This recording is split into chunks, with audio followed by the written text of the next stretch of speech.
If I love you fully, this new baby, if I love you fully and I lose you, I don't know if I can live with that. And so I can love you a little by little. I can love you partially.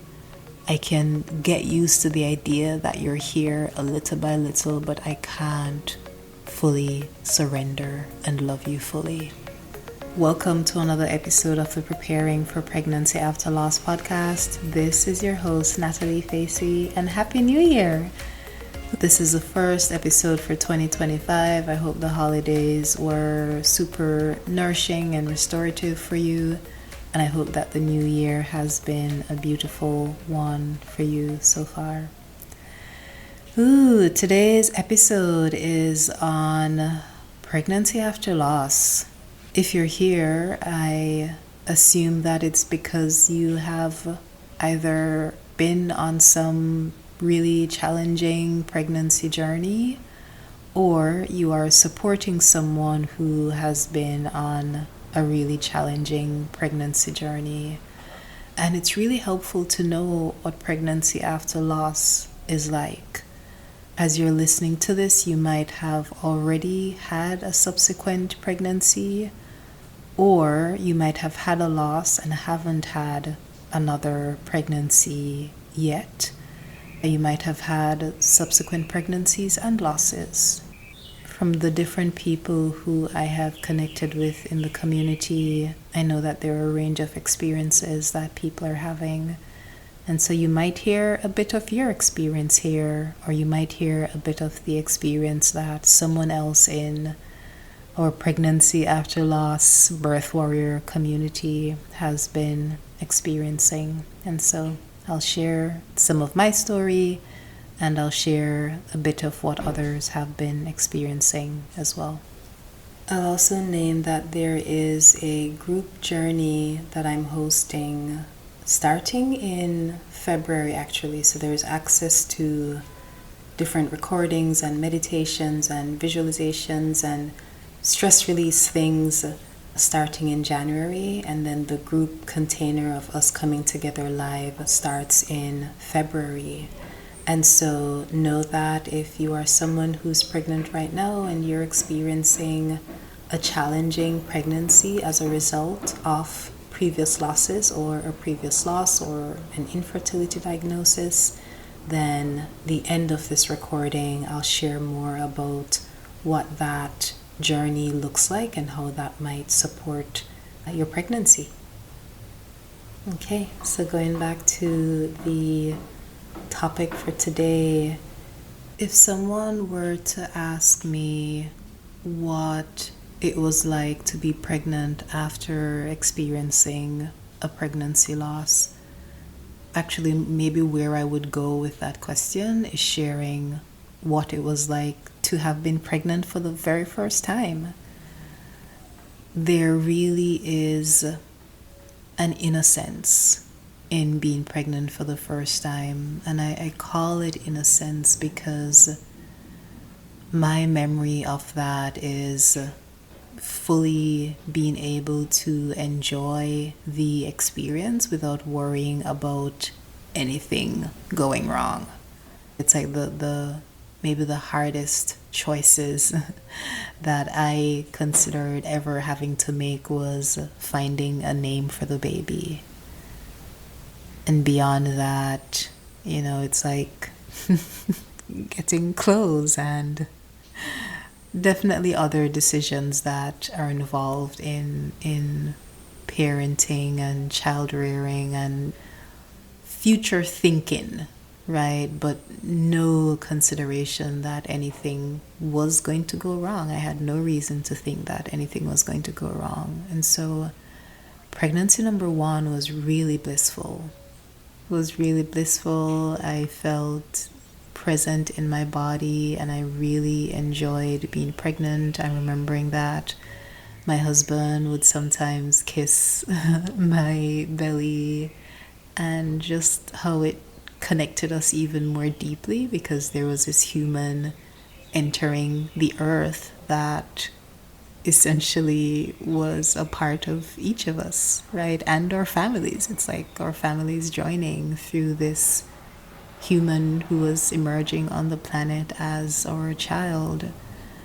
I loved that there was no criticism of my body because I was pregnant. And there was also no criticism of what I ate or how I ate. It's like pregnancy gave me a kind of permission to just be. And people also really celebrate pregnant people. There's another episode that I did. I can't remember the title right now, but I think it was pregnancy and the permission to be loved. And it's just like, yeah, during the time of pregnancy, it's like we're in this state of expansion and love, like we're receiving love from other people, and we are able to deepen our love for ourselves. We're feeling love towards this being who is entering the planet as our child. And it really was a beautiful experience, and I thoroughly enjoyed it until I stopped enjoying it. And I shared about that first pregnancy loss maybe in episode 1 or 2. And going to pregnancy number 2, firstly, it felt important to me to wait, to process, to figure out, like, really to recover on an emotional level. And 2, to explore, like, what are the health things that could have contributed to the loss. There wasn't much information that I got. I knew what the interventions could be for the next pregnancy, but I didn't know what led to the loss. And that for me, it was hard because it meant that I didn't know what to solve for. So pregnancy number 2, I was experiencing a lot of anxiety, a lot of fear, not much presence in the pregnancy in terms of experiencing joy, but really trying to control for a lot of things. My diet changed completely. So in between pregnancy number 1 and pregnancy number 2, I worked with a nutritionist to help me figure out if there were different things that I was eating that was impacting my health in a negative way. Turns out that there were a bunch of things that I was eating. That's when I found out like a bunch of allergies that I had that I was not aware of before the loss. I began seeing high-risk doctors during the pregnancy. I reduced my stress. I think I changed. Did I already? Yeah, I had already left the very busy, stressful work environment that I was in and switched to a new company where the work felt more purpose aligned. I was still busy, but at least I was busy and happy. And I was less busy than I was working in the advertising industry. So there were a lot of both lifestyle changes and health related changes that I made to essentially control for a better outcome. When I use the word control, it sounds negative. If there were things impacting my health and therefore impacting the pregnancy, I wanted to tend to all of those things before going into pregnancy number 2. So by the time we decided to try again, I felt ready emotionally.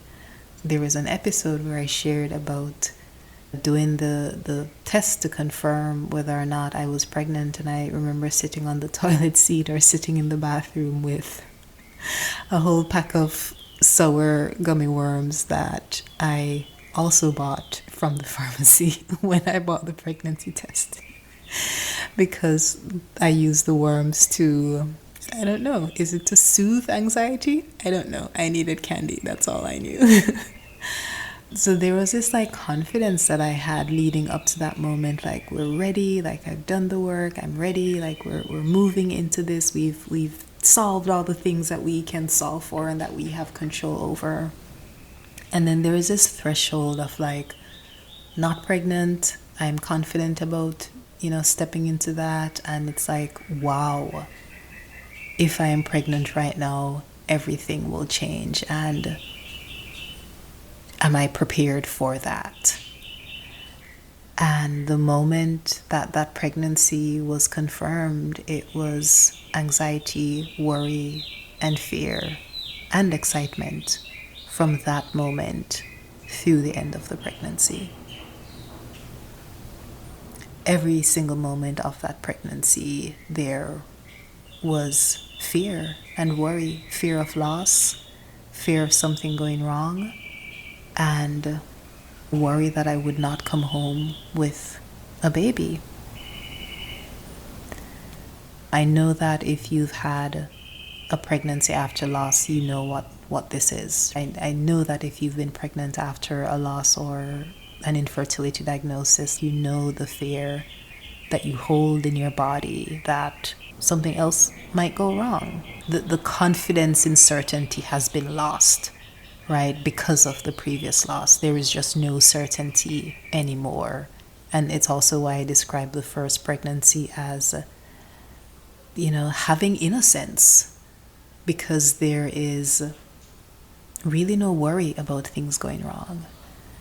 And once you step through that threshold of loss, it's like everything changes, because it's meeting the realization that nothing is guaranteed. Nothing is guaranteed, and that is a really hard reality. What makes it super interesting is that people outside of us, it could be our partner, even though, the partner is usually feeling a lot of intense emotions as well and might not be communicating it. Could be friends, family members, if you're a part of a spiritual community or any kind of community, people in your circle, people in your community, they hold a level of excitement and enthusiasm and joyfulness that you just it's like, for me, there was caution in fully surrendering and fully being in a place of joy. And I've heard this too from talking to clients and other members of our community. It's like, if I love you fully, this new baby, if I love you fully and I lose you, I don't know if I can live with that. And so I can love you a little by little. I can love you partially. I can get used to the idea that you're here a little by little, but I can't fully surrender and love you fully. And that's really, really hard when there is a new soul coming in, and that like there's guilt that comes up there. It's like, this baby's coming in, it's my baby, I wanted to have this baby, we decided to try again, and here I am. I can't even be fully present with this being because of all of the emotions that I feel in my body. Essentially, it's like because of the fear that I will lose you. And can my heart take that heartbreak? Can my heart take that loss? Yeah, I just want to pause there, because it's this really interesting experience of people looking outside of us, or us looking out at other people and seeing their excitement and enthusiasm, and even hearing their encouraging words like, stay positive, God has blessed you with another one, it will work out this time. And the reality that you're experiencing in your being is just very different. Even the fact that their encouragement is to stay positive, even the fact that they're excited about you, that in itself causes more anxiety, because there might be the feeling of disappointing them.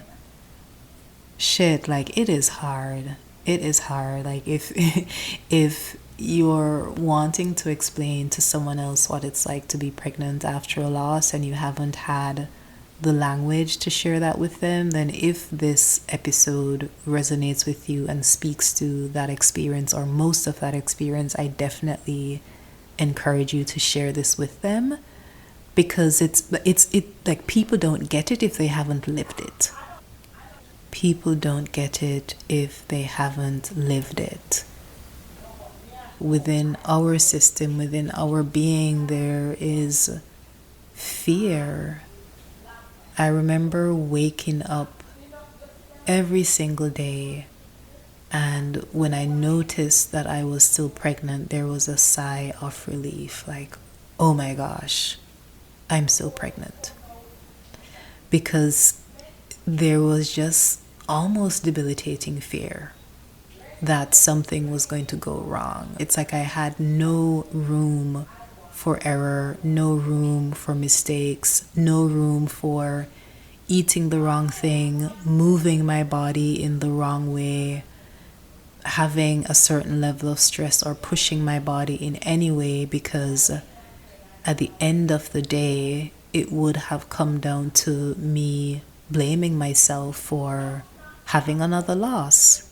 And the self-blame comes up because the pregnancy happens in my body, right? The pregnancy happens in your body, and so the self-blame might come up as a result of that, even though there's so many different factors that can contribute to pregnancy loss, including the health of the sperm.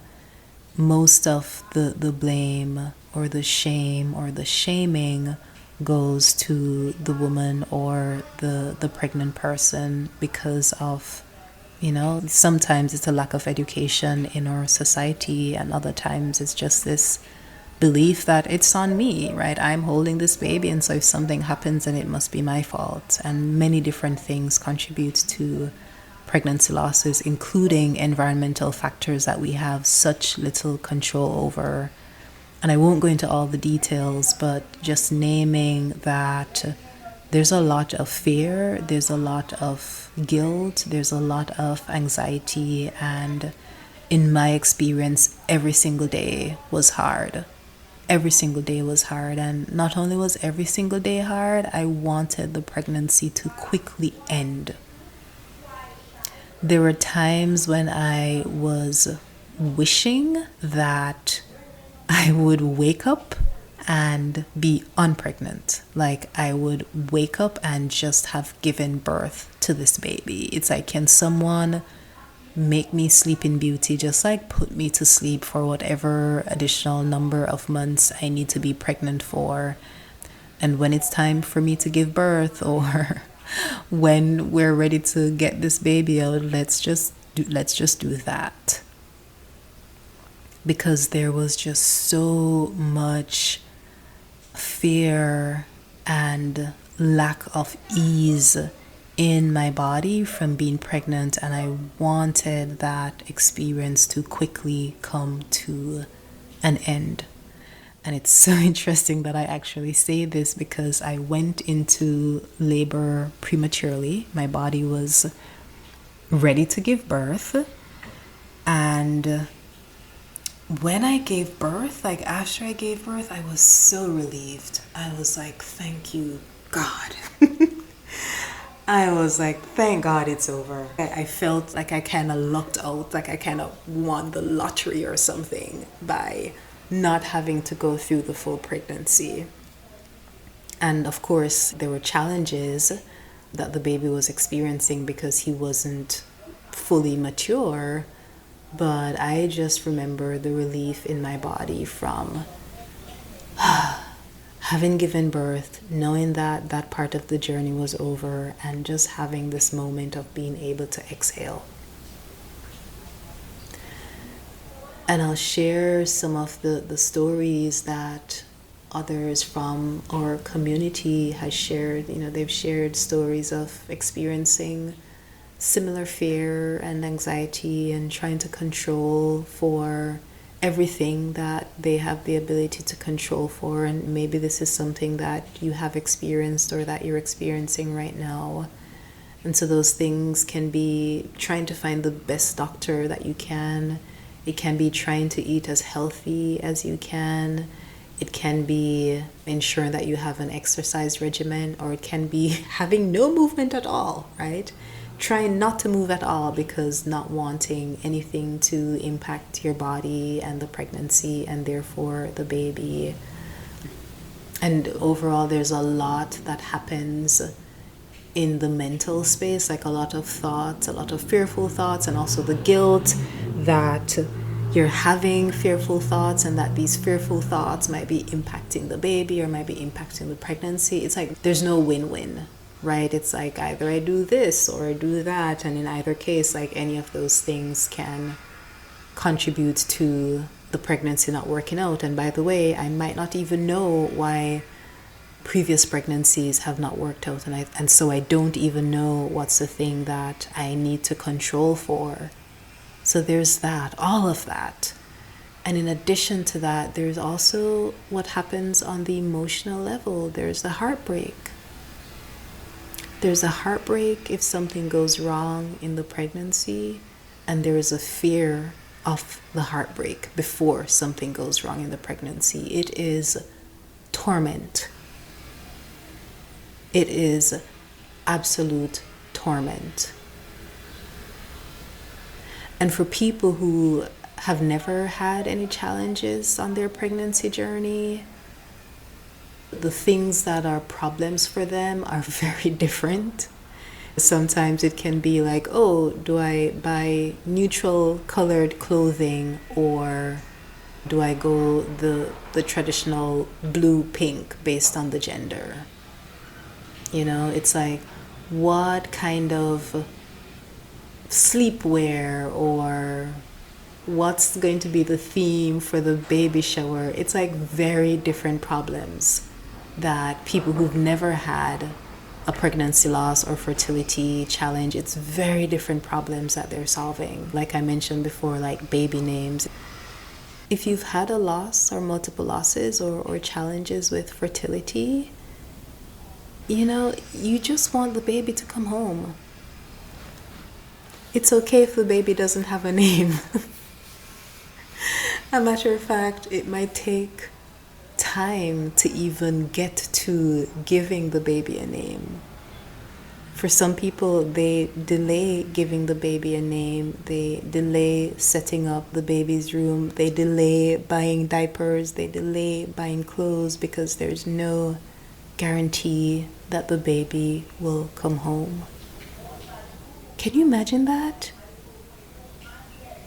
Being pregnant, having this being live inside of you, growing inside of you, feeling all kind of freaking pregnancy side effects. It could be the nausea, it could be the inability to eat certain foods, it could be the swollen feet or the swollen nose, or it could be the constipation and not being able to sleep on your stomach, not being able to sleep on your back at some point. Just like, pregnancy can be really uncomfortable. And with all of those things, to not know if you're coming home with a baby, and whether or not you come home with a baby, have your body be changed because you were pregnant to begin with. You know, there are parts of my body that has changed forever. Like the size of my back is not the size of my pre-pregnancy back. My body changed to make room for these babies. And I wish our society recognized the huge sacrifice that it is to decide to become pregnant and bring these beings into the world. And yes, most of us are choosing to be parents, but I wish society knew the huge sacrifice that it is to say yes to that and actually have that happen through your body. And how incredibly, incredibly painful it is to still go through all of those things, sometimes for the full term of the pregnancy, and sometimes it might not be the full term, it might be 3 months or 6 or whatever, but your body still goes through many, many changes. And to not come home with a baby, or to not know if you're going to come home with a baby, ooh, listen, that is something. That is something. That is something. And I hope that there is just more compassion towards people who are having a pregnancy after loss. I hope there's more compassion, I hope there's more care, and I hope there is less of the it's going to be okay. I hope there's less of the, trying to put a happy face on it or trying to encourage you to be happy and hopeful. It's like shit, like feel whatever you want to feel. Be present with whatever is here without trying to force emotions out of the way. Like when grief shows up, allow the grief to be there. When fear shows up, make room for the fear. If emotions are there, there are tools and practices to process those emotions, but don't stifle them because of the expectation of others around you to be happy and to be excited and to be hopeful, because they don't know what you're going through in your body. And by the way, society in general, there isn't much practice around being with more difficult emotions. And so when I hear someone say, look on the bright side, or third time's a charm, or get back up on the horse, it really is a reflection of the strategies that they have used and are using in their life, sometimes because it's hard to actually be with the emotions and process the emotions. And so there is this tendency to shift our attention away from what's here right now, whether it's the sadness or the grief or the fear or the anxiety, and towards hopefulness. Let's just hold this idea that it will work out. Well, yeah, it might. And there are still a whole bunch of emotions running through the body as a result of the past experiences. So can we give some room to that? Can we allow for that to have space?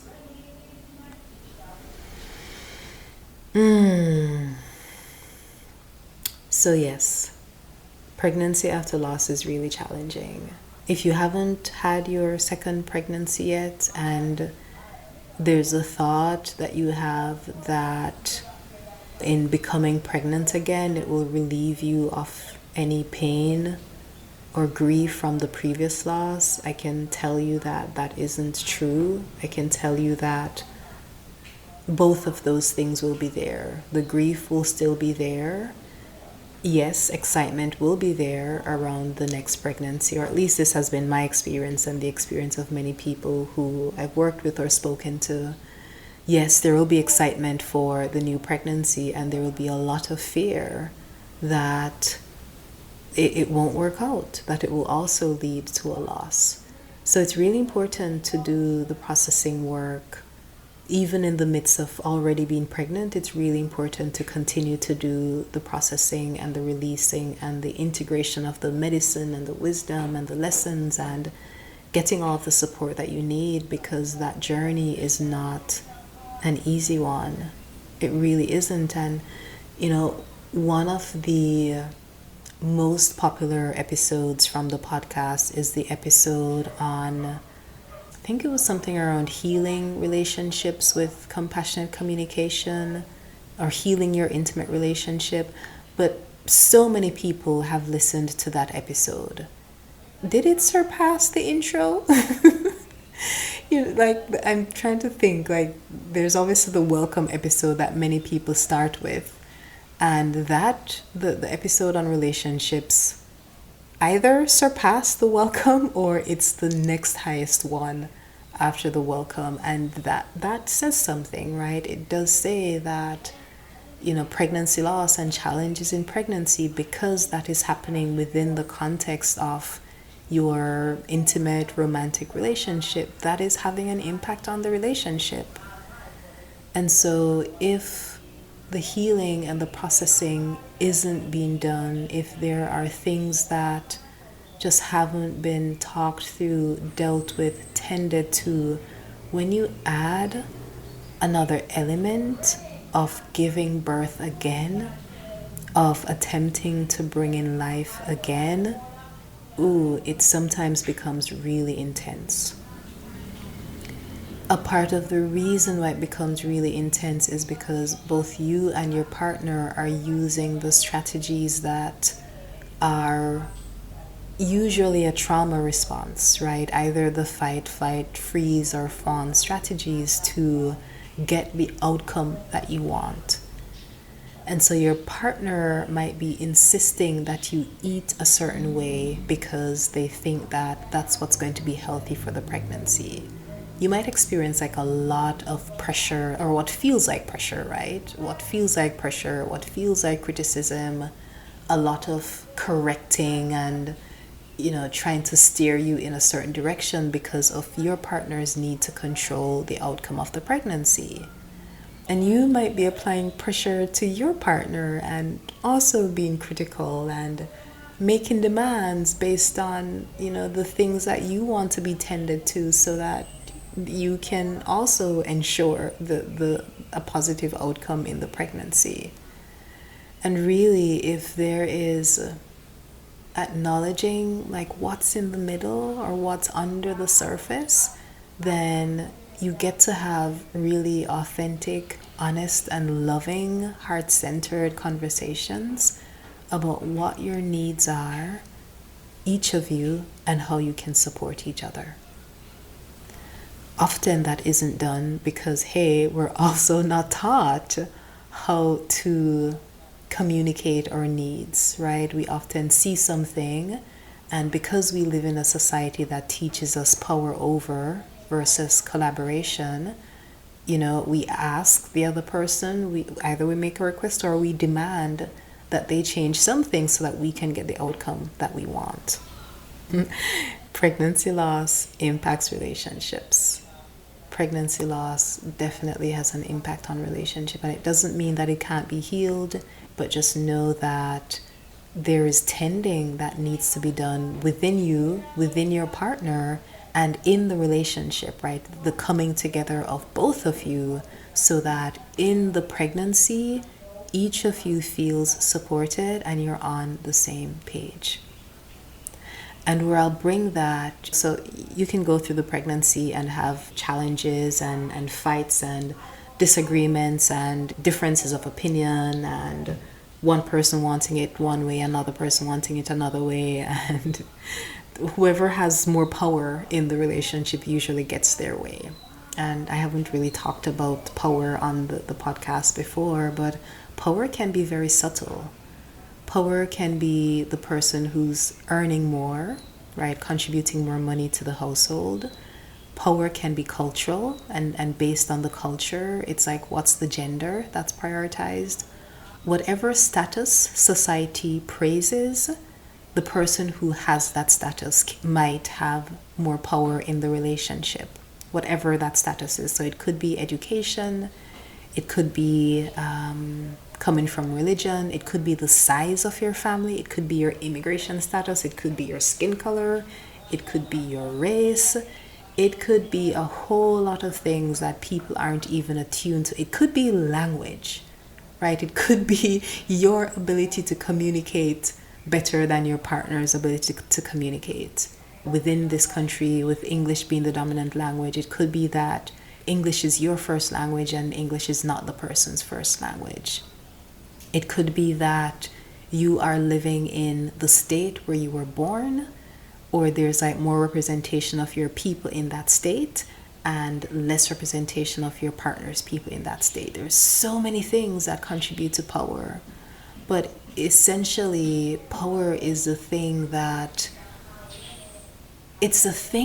makes us feel like we have more right to have more of a say, right? It's like, I'm earning more money and therefore I have the final word. I get to decide what happens.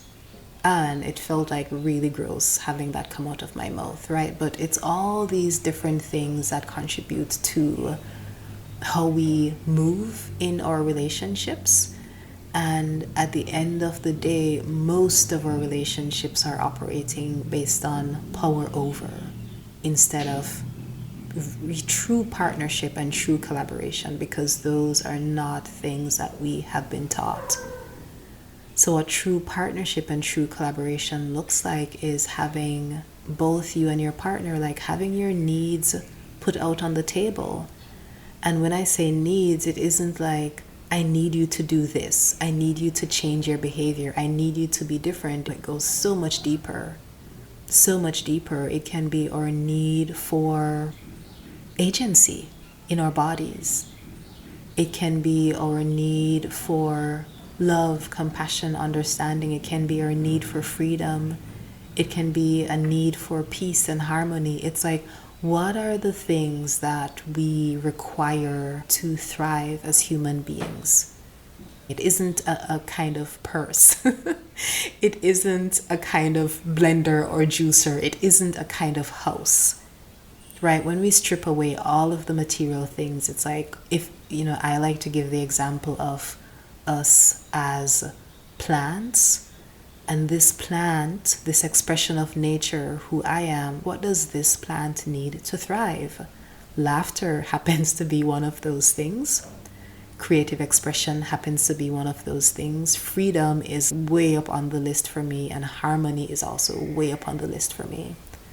Connection with people who I love, doing work that is authentic, living in my authenticity, like those are needs. If I don't have those things, I am experiencing some form of demise. It's like I am dying if I'm not experiencing those things.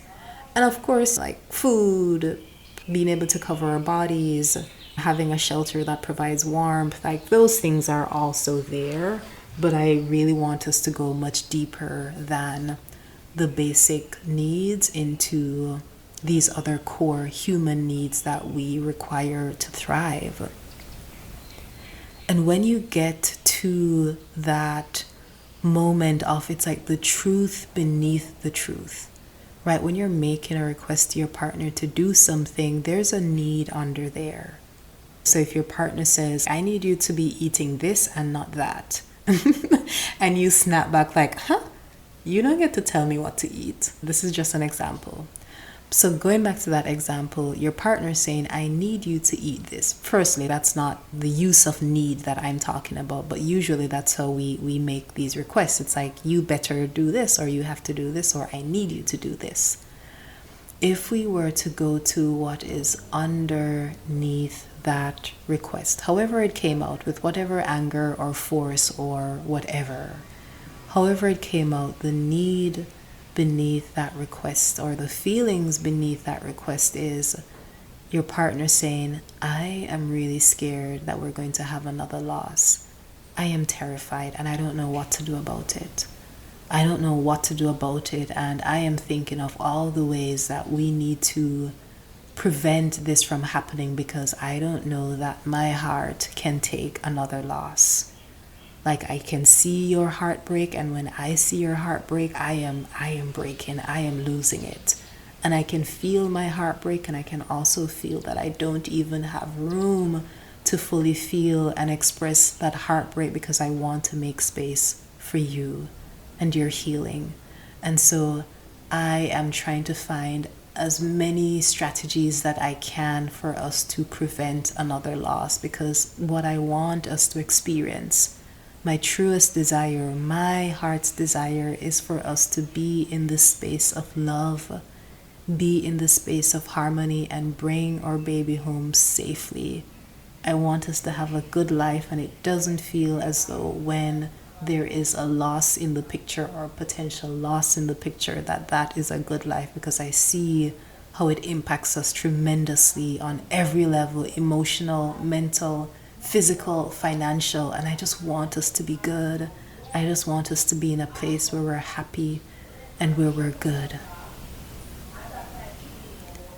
So if your partner said that, that would shift things tremendously. That would touch more into the heart of the matter.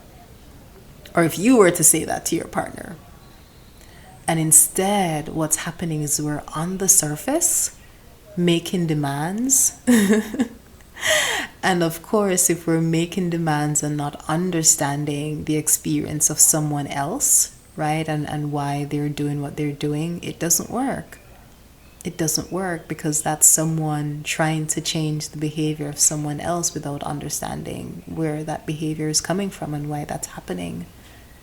And so true partnership is understanding what you're both holding, what your needs are, like what's at the core that supports your being in flourishing, and what are the emotions that you've been holding and navigating, so that together you can actually arrive at something that works for both of you.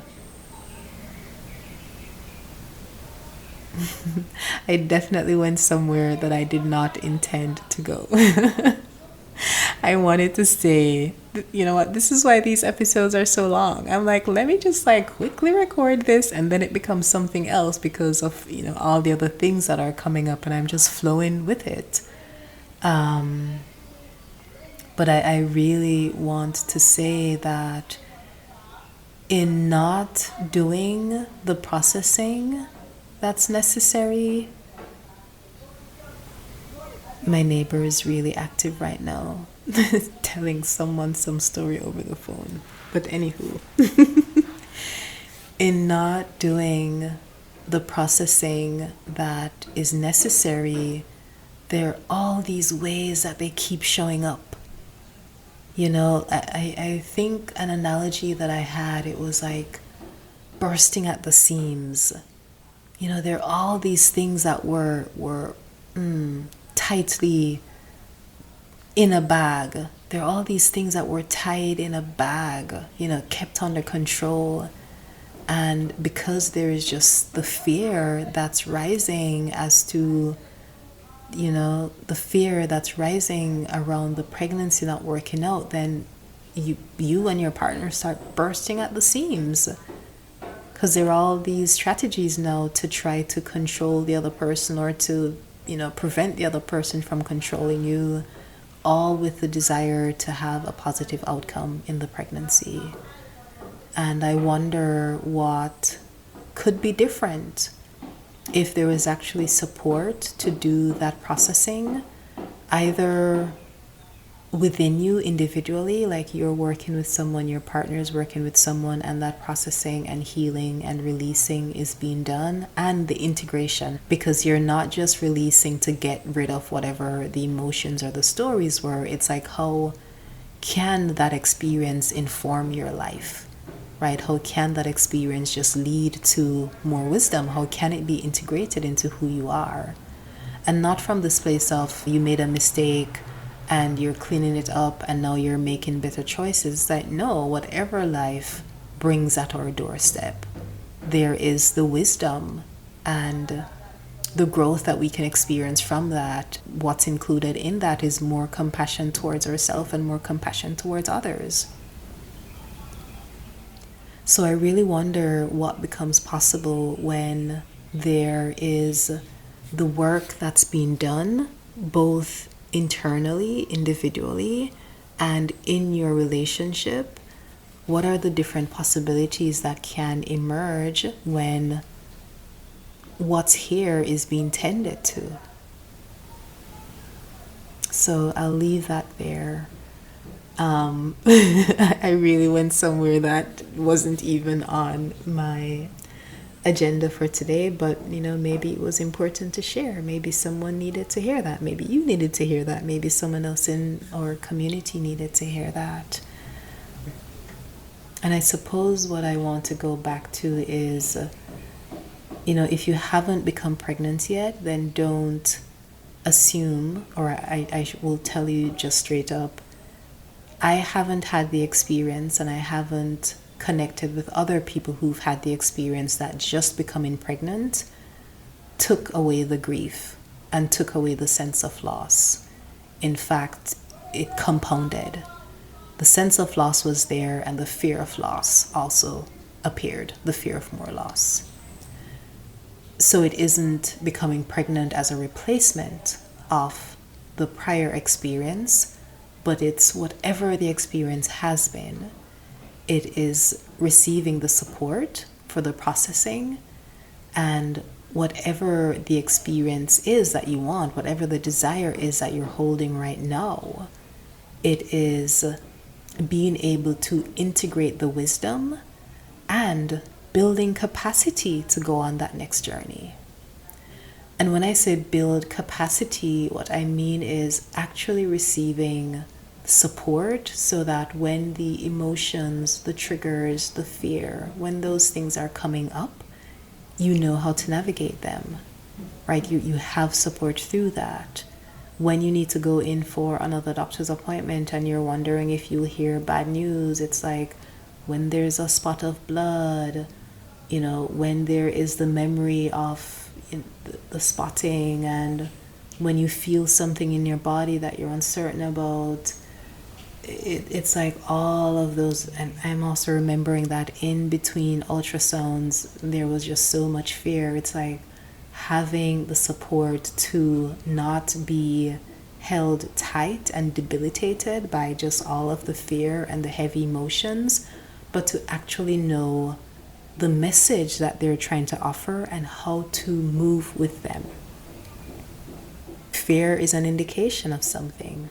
Anxiety is an indication of something. The triggers are the reminders of the things that haven't been processed yet. All of these things, we can think of them as communication from the body. And so if the body is communicating with us, how do we respond? It isn't shut down. It isn't shutting the door and saying, don't talk to me, because it's still there. So imagine actually having the tools to be able to open up to the body and work with what's coming, right? Work with what's coming up in a way that it becomes useful, in a way that it builds your resilience and your capacity to continue to move through the pregnancy. The other thing that I thought of adding, and it's coming back to mind now, is yes, the pregnancy is challenging, and childbirth can also be pretty intense. And childbirth can be intense because it's sort of like, I think of it as the climax. I think of it as the time during your pregnancy journey that requires the most trust and the most surrender. If you don't have the relationship with your body where you actually trust your body and can listen to your body, right? Can hear what your body is communicating to you. If you don't, I don't want to say this because I don't want to say anything that brings up sadness or fear. But there's a way that you can build a connection and a relationship with your baby so that there's like an open channel and you're tuning into what the baby is communicating to you and you're tuning into what's happening. And you can send messages to the baby, you can receive messages from the baby. For example, in my second pregnancy, I knew when the baby was ready to come. Mateo, my son, he was meant to be born on February 14th. And I was like, February 14th, Valentine's. Are you sure you want to do that? Isn't that... I don't know. I don't want to say this for anyone who has babies born on February 14th or who is born on February 14th. But there's this idea that I had, isn't that kind of cliche? And this baby was like, no. we were just about to hit midnight. And he was like, no. And I was like, okay, I hear you. So there's a way that in building connection with your baby, you are actually receiving that information and you can communicate that to your care team, right? You can communicate that to your birth doula. If you're working with a midwife, you can communicate that to your midwife. If you're working with an OB, you can communicate that to your OB because your body holds the information. All of these tools and machinery and connecting things, they help the people outside of you to assess what's happening in your body, and because it's happening in your body, you have access to the most direct information. When you are in your pregnancy and you're holding a lot of fear, the fear of connecting to the baby because there is the fear that you will lose the baby, what I've seen is that the connection isn't built as strongly as it could be built. And so going into the childbirth experience, you might not have that trust in your body that you will have a successful childbirth experience, that it will go well. There might be a lot of tightness and holding, and there is evidence that shows that people who've had traumatic experiences, whether pregnancy losses or other experiences, there's more challenges in giving birth. There's more holding, more tightness, less trust, and more fear in giving birth. And so just know that any practice that you can do to support your healing, to support the releasing, to support the integration, to support the building capacity, that will serve you, your baby, and your relationship. And going back to relationship, being in the childbirth experience with your partner, it's also important to be able to lean on your partner, to surrender to trusting that person. And if you two don't have open, clear, honest, heart-centered connection and communication, it's like, how would you surrender to that person? How can you be confident that this person fully understands your needs and is fully going to be in support of your needs versus trying to get you to do something else? Or that there won't be some disharmony in the birthing room that would cause you to probably not want that person to be there, even though you're bringing in this baby as a unit. You might not feel like a unit. There might be just a lot of tension that's there. And none of this has to be the case. None of it has to be the case. Like, one of the things that I've shared in the very first episodes and ongoing is that we don't go through these experiences so that our lives are miserable and hard. We might not know why we go through these experiences, but there's the ability that we have to be better after going through them, to be stronger. And I'm not doing the spiritual bypassing. I'm not doing the erasure. I'm not doing the, it's good that you went through it because of this. Like, I'm not doing that. But the suffering, the pain, the life before and life after, it does not have to be the case. Meaning there is enough support for integration and processing and building resilience and capacity that can be done, that really allows you to be even a stronger version of yourself, like really feeling empowered. And the other thing for me, so I'll share that the inspiration behind this episode is that I have created a program. I like calling them journeys because we're journeying together. I created a group journey called Joyful Pregnancy. It's live on the website right now, so you can check it out. I'll include the link in the show notes of this recording, or go to nataliefacey.com/joyful pregnancy. Some of the journeys that I've done were around rebirth. So people who were not specifically pregnant in the moment, but were looking to experience some kind of reclamation and rebirth after loss. And those journeys have been really beautiful and really powerful. And what had been coming up closer to the end of last year is that there's so many people who are pregnant and are really experiencing a lot of hidden pain, like a lot of silent pain in their pregnancy. And I know that in my journey, a lot of that pain was silent. I didn't even share with my partner the torment, the anxiety that I was experiencing on a daily level. Just like waking up and feeling my belly and going, okay, still pregnant. And by the way, when will this be over? I want this to quickly be over. So I was not enjoying the pregnancy at all. So even having a program called Joyful Pregnancy, it might feel like something that's out of reach. And I don't want it to be. I want us to be able to reclaim joy. I want us to be able to reclaim joy in pregnancy after loss. We are worthy of that. It shouldn't just be the first pregnancy that is the innocent, joyful one. I want us to have openings into joy, windows into joy, so that if we can't fully live in that place, if we can't fully embody that, I want us to be able to experience more and more of it.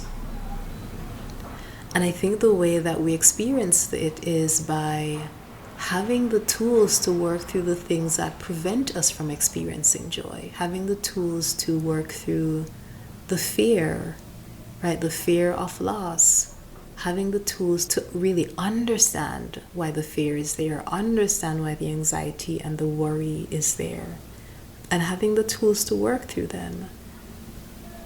Understanding what the story is that you're holding around pregnancy and childbirth and parenting, and creating new stories, connecting with new stories.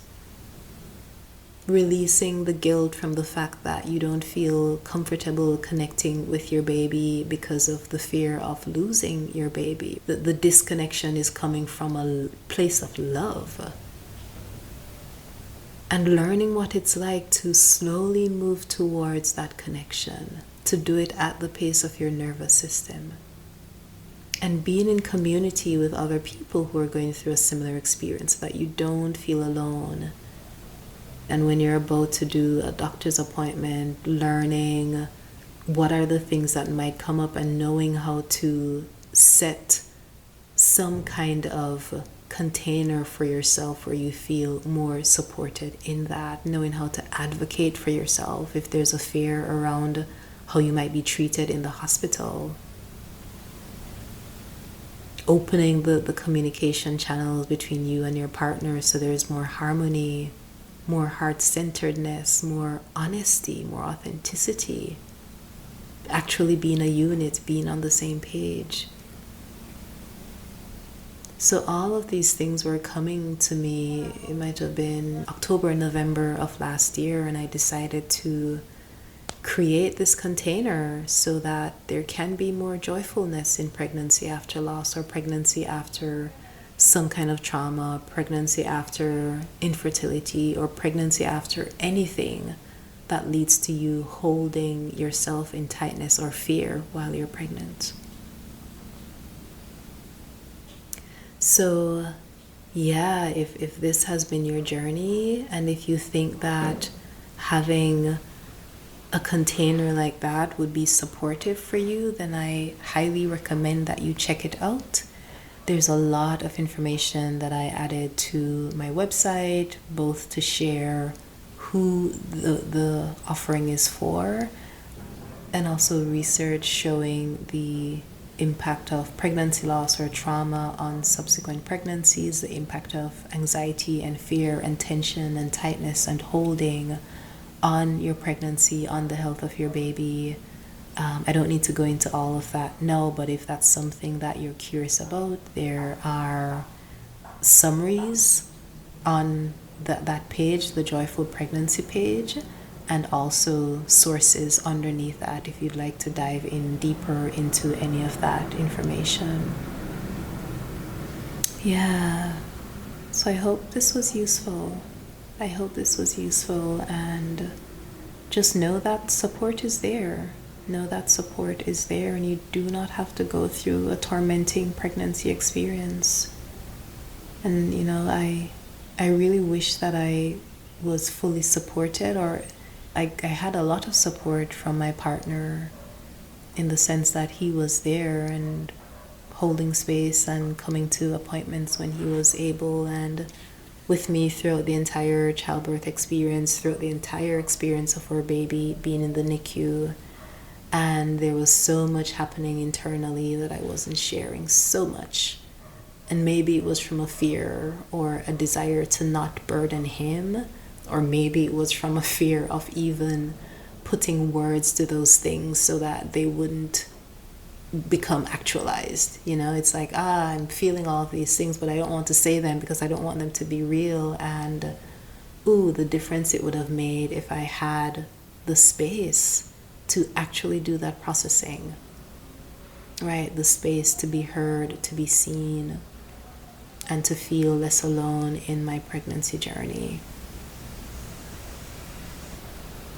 I can imagine that would have led to just a much lighter, more easeful journey and a more joyful journey. I remember in what one of my clients shared, when she became pregnant and was moving into the pregnancy, she said, I want to be present to it. I want to look back and remember the moments. I don't want to look back and not have any memory of what was happening because I was so worried about the outcome. I want to be present to it. I want to be there. And yeah, that's the kind of space that I want to hold as well, for you to be able to be present, for you to be able to touch into your joy, and for you to know how to move with the grief, how to respond to the grief, how to respond to the anxiety, and anticipating what might come up and knowing how to move with or through what might come up. And there are so many tools that I have for that, so many tools. So I'll share a little bit more about the format of the journey. We're going to spend a month with each other and meet once per week. And the meeting per week is a live session on Zoom. We will have the recording in case you happen to miss a session and need to go back to it. And in those sessions, we essentially tend to what's in the space, what's in the room.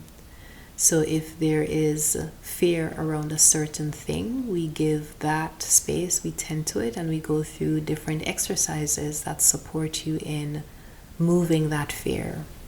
I will be sharing different concepts, different tools, and then we will move into the group sharing. If you're there, and I hope you're there, you sharing like what's been present with you, and it could also be things that have been present in your relationship.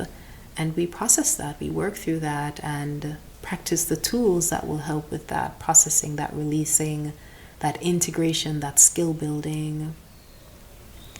In addition to that, there is also a resource guide or a library of recordings that you will have access to.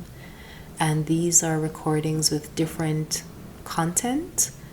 Some of them are guided visualizations or meditations or things to release tightness, stress, anxiety. Some of them are for a better sleep. Some of them are for connecting with your body. Some are for connecting with your baby. Some are for preparing for doctor's appointments. Some are for advocating for yourself. Like every single thing that I could think of that you might need to move through your pregnancy journey and feel super, super supported. There is a recording for that.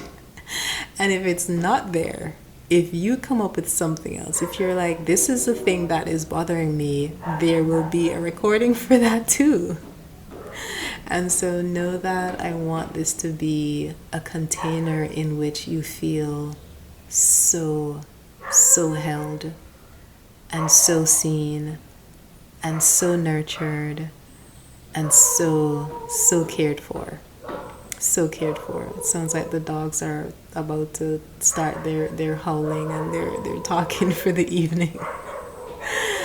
I want this to be a container where you feel so, so held and so seen, and where, if you've been in spaces where people don't really understand what it's like to experience a pregnancy loss or experience pregnancy after a loss, say less. There's less that you have to say. There's less that you have to explain. There is just, you can just arrive and be. Arrive and be. That is the vision that I'm holding. And I want you to leave each session feeling more rested, feeling more clear, feeling lighter, feeling more hopeful, and feeling more joyful. Or whatever else comes up, right? It's being able to tend to those things, not having joy be the requirement or hope be the requirement, but for you to have access to it if it wants to be there. If there's grief that's there, yeah, we get to tend to that too, because it's a part of the journey. And I really see this as opening room for more goodness in your pregnancy and more of a connection with you, your baby, and your partner. I'm really excited, like really, really excited about this. This launches, what month are we in? January. So the access to the recordings become available in about a week, Jan 23rd. That's the date that I have now. If it's earlier, then I will let you know. And coming together as a group happens the following week, so the first week in February. And I always like to have the group decide what is the date and time that works best for the group. And so I know that we'll begin in that week and we'll find the time that works best for that. And I think it's going to be really beautiful. I think it's going to be really beautiful to just have that space where you can exhale and also have these tools to support you in having a more joyful pregnancy and having more capacity and more skills, more practices around whatever shows up in your pregnancy and in your relationship as a result of the pregnancy. I really look forward to having you there, to having you in our container, and for you to connect with the other folks who are going to be there. Feel free to send me an email if there are any questions that you have. My email is hello@nataliefacey.com. And to learn more about the journey, the details of that, go to nataliefacey.com/joyful pregnancy. I look forward to seeing you in the next episode. And for now, goodbye.